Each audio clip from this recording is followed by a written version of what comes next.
Good evening. Me, Mr. B. Topic of the day. Did we have a good transfer window? Today, I'm joined by Monday, Hi, Mr. B. Shaw, Signing everyone. and Big Matt. Big Matt. Big Matt, Mr. B. Big up, everybody. How we doing, gentlemen? How we doing? Very good, thank you. You good? Oh, I'm good. Have we recovered from what was, in my opinion, a pretty impressive transfer window? No, Yeah. I'm still buzzing, man. Listen, until he walks on that pitch, I'm still like, mate, I'm buzzing. Even at work today, I was woo. It's funny, we done the marathon show yesterday, didn't we, Mr. B? And we covered everything. I think it went on from like 5 to midnight, and and everything on the media, the radio, everything's about the transfer. It's so huge these days, the window. So just processing it now. I feel good. Right. Squeaky bum, mate. Squeaky bum time for me, mate. Shaw, any information on our ins and outs? More outs than ins. We'll do the ins at the end, obviously, but obviously we had the main characters. But any information on what we had going out? Yeah, so our outgoings, I suppose, what are we going to make it? We'll go with the ones that we've actually sold. Big one, obviously, yesterday was a little bit of a surprise, but not a surprise for me personally, was young Daniel James going to Leeds for 25 million. Just purely because the way that we're using him, in and out of the squad. So he's the first one. Then we had obviously Joel Pereira, who was another one of Mourinho signings. Young keeper came through. He's gone to RKC Waalwijk. No offense to anyone from that's supporting that club. If you're ever going to watch this, I don't mean no offense. But please, someone write in the comments how to pronounce it. But that was for free. That was free. Is that a Polish side? I think that's Dutch. Dutch. Are they Dutch? I think they're Dutch. Okay. He's a big goalkeeper, very tall guy. Yeah. Good luck to him. Then we talk about Tahik Chong.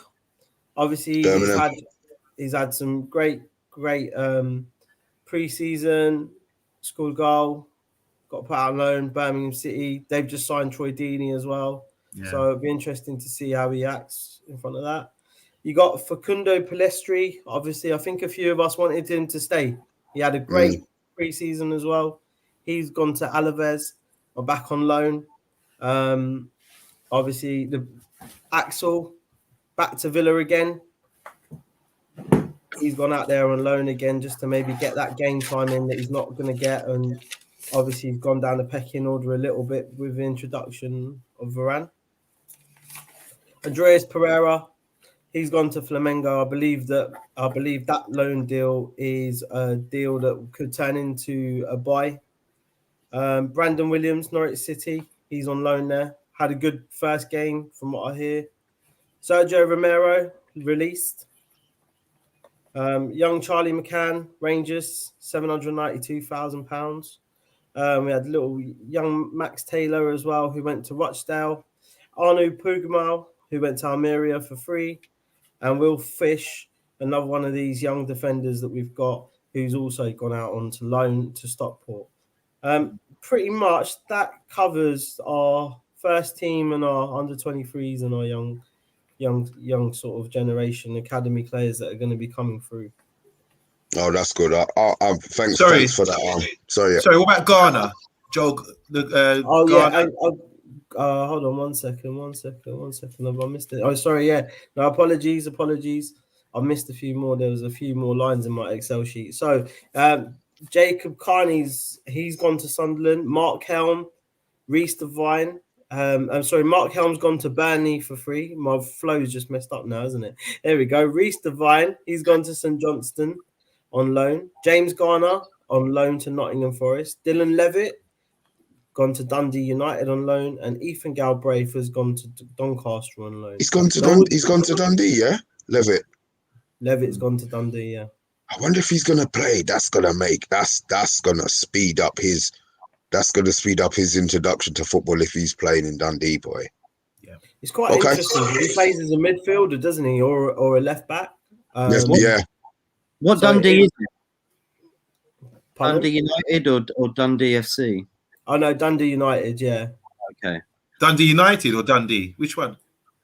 Dundee United. Dundee United. Okay. Yeah. So he's gone to Dundee United. But like in a lot of the reserve matches, him and Dylan and James actually played together in like a central role as well as playing out on the left. And where's Galbraith gone? Doncaster. Ah, good. Galbraith. That's the one. He's the one. I've got a little soft spot for him. For anyone out here that watches our channel and you're diehard fans and you watch MUTV and you get to watch some of these games, Galbraith is just a player. You just watch him, his natural ability, his hunger to get back on the ball. He just finds loads of time. I don't know, Mr. B, whether or any of you, both of you, Matt and Mondi, whether you've seen him. Yeah, great young talent. I'm glad he's gone Doncaster. That's just about the right level for him at the moment. Doncaster, they've done well last season. They had a lot of loan deals.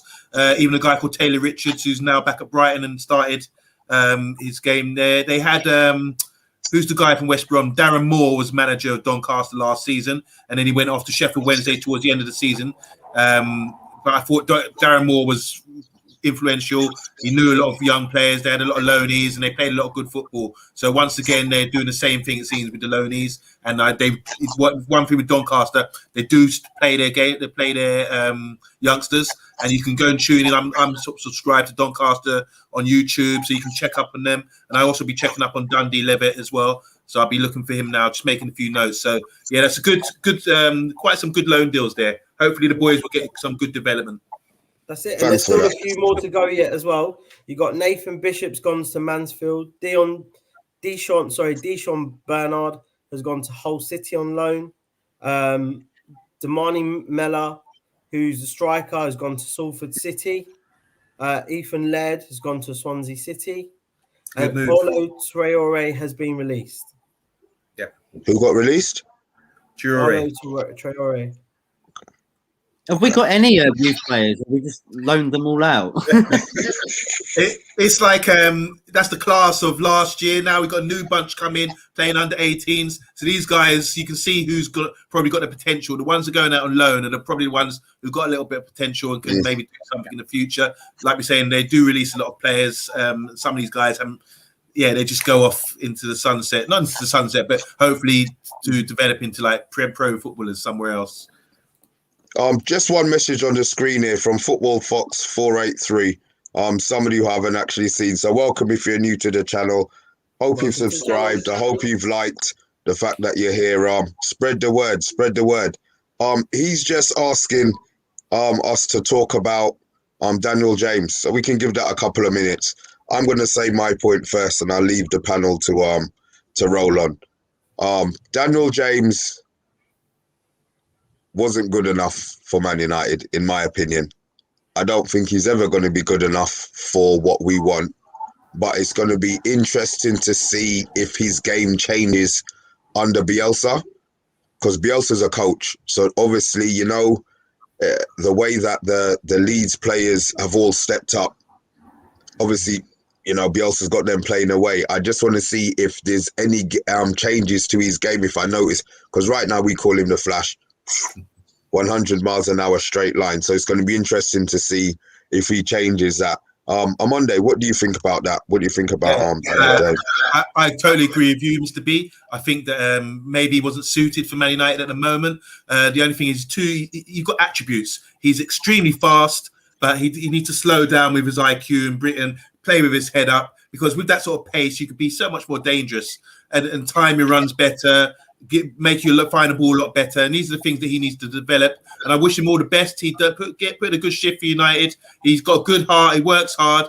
When he came to the club, unfortunately, his dad passed away. And he's he's developed. He's a Welsh international. Everyone who watched the Euros saw him. He's one of the most effective players for Wales. So wish him luck. Maybe if he drops the level, he'll get more confidence and he'll come back maybe to haunt us one day. But he could be the next Mark Overmars if he really progresses. Put it out there. You put it out there. Oh. On Monday. Oh. You agree with him, Shah? Do you Mark Overmars? Nah, I'm saying about him coming back to haunt us because these sort of things happen. Welbeck's done it, man. These players, the ones that didn't get the full opportunities, they just come back and bang a goal. It's just I hear that. We're not sponsored by the betting companies, but that's a betting opportunity that we can present for you, no problems at all. Put a next bet on Daniel James to score against Man United in the game when he returns against us, 100%. Matt, your opinion on Mr. James? He reminds me of Forrest Gump, mate. That the way like he ran to the bench and they were like, "Run that way," and he runs out the stadium like he's wicked fast. It's the end product. There's nothing there, is there? So I'm happy for him to go to Leeds. They were in for him before we was originally as well. So it seems like it was the right fit for him. And I think it's a good deal, 25 million for someone that wasn't making our first team. I think that's exceptional for us to get that money. Shame we didn't get a CDM for it, but I wish Dan James all the best and with the stuff that he's had to go through as well, like just before he signed, etc. And his old man not being able to see him play for Man United, and he'd always dreamed of it. So look, I mean, congratulations to him for even playing for us and scoring goals and being a part of the team. And I do wish him all the best, mate. He is a good player, but he just lacked. He's saying a Dama Traore sort of player. He just lacked the final product. Incomings. So, I think Can we just call his name out? Can we just start with him first? Let's be honest. You don't even need to look on your computer for that. But we're going to start. It's quite interesting you say that. There was a younger signing as well. We've got Paul McShane in for Rochdale for free, which is a signing. We've got Tom Heaton in from Villa for free. I'm going to do it in money order, okay? Okay. So we'll get to him now. Tom Heaton was well up there in the money. Yeah. 100 million. I think exactly. I think that's probably what his wages are now a week, isn't it? Like, and then obviously we talk about Cristiano Ronaldo, whose current fee something around 13-14 million pound, and I think it is. I mean, it's ridiculous. But Raphael Varane at 34 million pound from Real Madrid, and obviously the big money signing for our window was actually Jadon Sancho from Borussia Dortmund for 73 million. And obviously all the limelight's gone from both of them because Cristiano's taking it. But it's a great window, whichever way. I think personally, I think it's what they wanted. This window, I think. Matt. Great signing in it to get Ronaldo back. Do you know what I mean? And Heaton as well. I know he was the first signing for the summer, wasn't he? And I mean, it's really irrelevant, isn't it? The third place goalkeeper. Do you know what I mean? You look at your first and second, third doesn't really matter too much. We had Grant as well, didn't really get much time. I mean, I'm happy with it, but I worry about the fact that we didn't get a CDM. I really do. I feel we still are Bagel FC, and I still feel that hole in the middle will damage us. Seeing as Chelsea, Bagel FC. Bagel FC. You can't I like that one.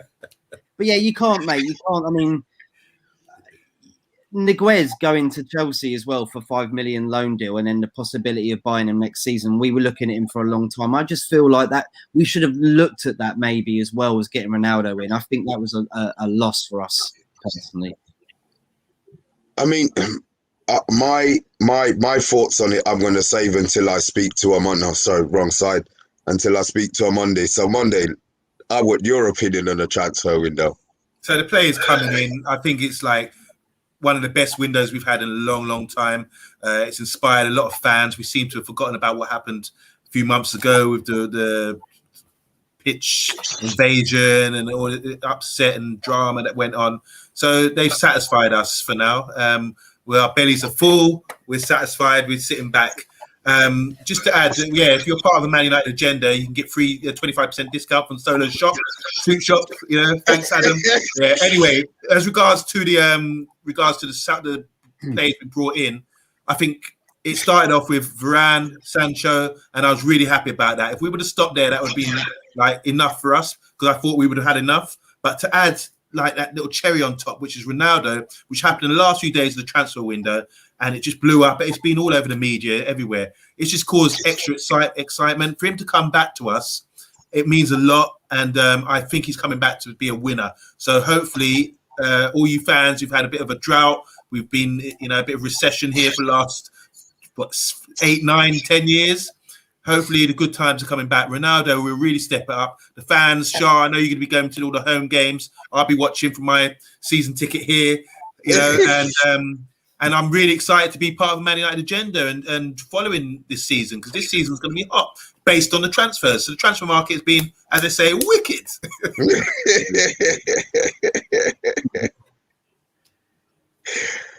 Let's move on to is there any? Obviously, we all wanted another player. I'm going to assume it's the same position that we're all thinking about here, as in CDM. Do you think there's anybody in our current squad that can do the role, or there's a formation change or a tweak that we feel that Ollie might be able to make that will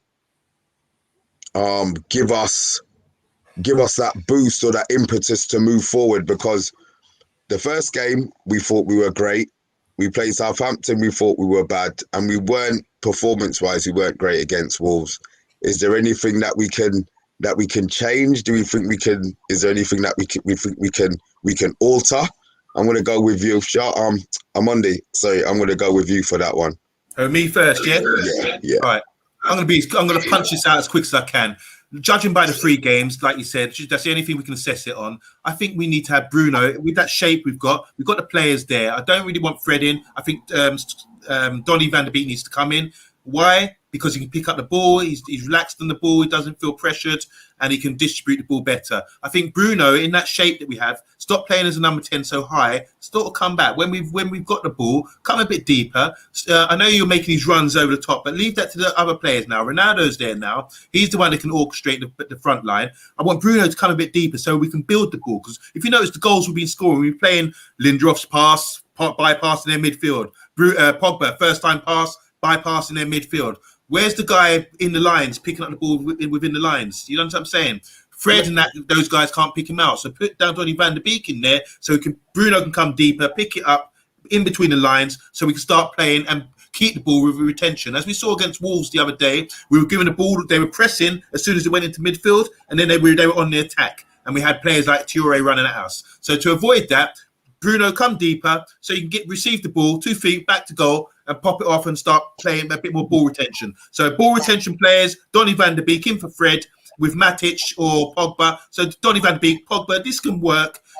I think if you're organised and you're positionally correct, teams can't play through you. It's not about having a major tackler or someone like that. Just being in front of the ball and helping make it difficult for teams to play through you. As we saw with Liverpool against Chelsea, a whole 45 minutes against 10 men, they set up, said, come play through us, and they couldn't break them down. So that's why you don't need to be tackling, just have numbers there. That's what I think. So that's why I'm saying we've got the players there, Donny van der Beek and maybe Pogba, Donny van der Beek and Tom McTominay, that sort of thing. And so we can play in between lines and Bruno come in slightly deeper. I hope you understand what I mean by that. I need a board or something just to, if you're not getting me. We're working on something. I heard on the grapevine. Yeah, that's good news.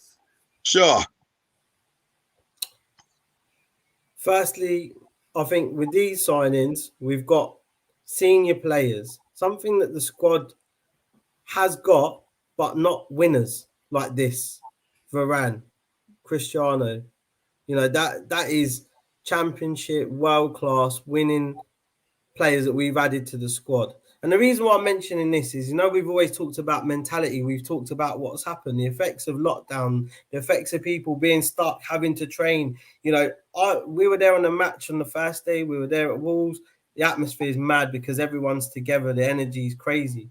These guys coming in is going to push so much energy and vibes into this team that you're probably going to see Fred turn into Pirlo or something like that, mate. Honest to God, I don't even know what's going to happen. There's some crazy lightning and vibes going on in the grounds at the moment. That's all I know. But all I am going to actually say, to be honest, if you come back to what Monday was saying and be a bit more serious, but the lines do need to be worked out. And I think Donny is going to unlock a lot of this.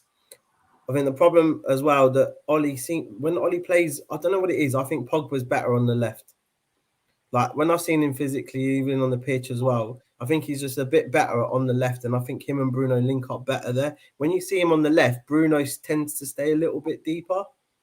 When you see him on the right, Bruno goes the other way as well. And you see that in the Wolves match, a lot when we get in these pockets. So he can't rely on Fred. And obviously McTominay having his groin surgery, that's going to delay those plans that Ollie might have had for McTominay to introduce this in this part of the season. So I think we're going to see a lot of different versions of this team over these next couple of games, because these are the couple of games that he should feel confident enough to be able to play the players like Ronaldo and still be able to get wins out of it. But I think there will be little changes that we'll see, tweaks in that midfield, personally. That's what I think. Matt. I'm not happy about that. I mean, we haven't seen enough of Donny van der Beek to be able to say that he's not done well enough. Like, how can you say that? He hasn't played the player. So completely disagree with that. Sorry, Adam. I'm agreeing with Amonde. I think that they could switch it around. I think the three of them, Donny van der Beek, Bruno, Pogba. Pogba has played that role before. I feel in a game they could help each other out. Like say, look, you go forward a little bit, I'll stay back. You know what I mean? Like whoever's looking like they want to do the 1-2s and get forward, I think that could definitely work. I haven't seen Donny van der Beek ever play CDM. He's never played that position before, but he seems to think that he's able to play any position in midfield anyway. So I like the enthusiasm from him for doing that, and he wants to play. I mean, he'd probably play in goal if you give him the opportunity. So I think give them the chance, see how it goes in training, and just hopefully something can work. Fred and McTominay, they're past their time for me. I don't think they're going to be able to be starting liners. Do you know what I mean? Like they are squad depth, and I think that's it for me personally. Can I just add, because we can wind down now, but I think when Frankie de Jong went to Barcelona, he was playing as a deep line and command midfielder, picking up the ball from defence, playing in the defensive three. This is what Donny ended up doing. He started covering that position. So there's evidence there that he has played that role before and played it marvellous from what I saw. I'm gonna a couple of messages I just want to flick through. It really is a couple. I'm gonna agree with Anthony Herbert. Actually, we had a bloody good window, mate. I'm trying to think of one that even compares to it, and even without Cristiano Ronaldo, I was happy with the window. You obviously you do want the extras. Everybody wants extras, but yeah, I'm happy. I'm happy. Really, really happy with the window. We've got one here from Rich Sports. Thank you for the support, man. Thank you for the support, my friend. Anthony Herbert, as always, thank you very much. Talk MU. You know where the love is, mate. Big up, Talk. Solo, big boss man. Thank you. I know you're watching to make sure that there's no swear word. We've done it. We've done it. We've put it out there and we've stopped. But on Monday, I just want you to give the show a little close, a little rundown of what you're expecting for the season. Forget about tactics. Just what you expect for the season. Okay, guys, it's going to be tough. The Premiership is peaking at the moment. It's probably the best it's been in terms of compared to upper European leagues. It's probably better than it's ever been compared to the others. It's surpassed the Spain now. No Messi, no Ronaldo. Italian league's probably second, I'd say, in my opinion. So Premiership is big time. It's back. I hope you guys are all tuning in. For everyone who loves football, this is what's not to love. So many great players in the Premiership this season. It's just really exciting. So whoever wins, whether it's Man United or whoever, it's going to be like top draw, bumping heads at the top there. Liverpool, Chelsea, Man City, Leicester, Everton, maybe. There's so many clubs there. West Ham, for example. It's bubbling. So everyone tune in. I know you're going to be happy. We've got to wait a couple of weeks now for the internationals to be over, and then we're back in it once people can settle down. So, yeah, God bless the Premiership. I'm very happy about this. I'll be tuning into every single game I can watch and have a big belly, big feast on football. Let's enjoy this, guys. With that, my closing was from a Monday. Just after this on our daddy channel, FTB, you might recognize a Monday again if you switch over within the next 10 with 5 minutes. He's going to be presenting our England review show. He should also be on the preview show. He should also be on the post-reaction show 9:30 the day after. So tune in when we cut out of here to see a Monday telling the world about how great Man United are, and hiding Solo behind him in his pretty shirt. So I'd like to thanks, Solo. I'd like to thank Matt.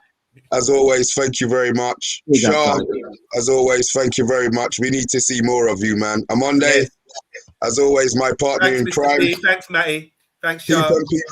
Thank you very much for joining the Manchester United agenda. See you all soon. Viva Ronaldo!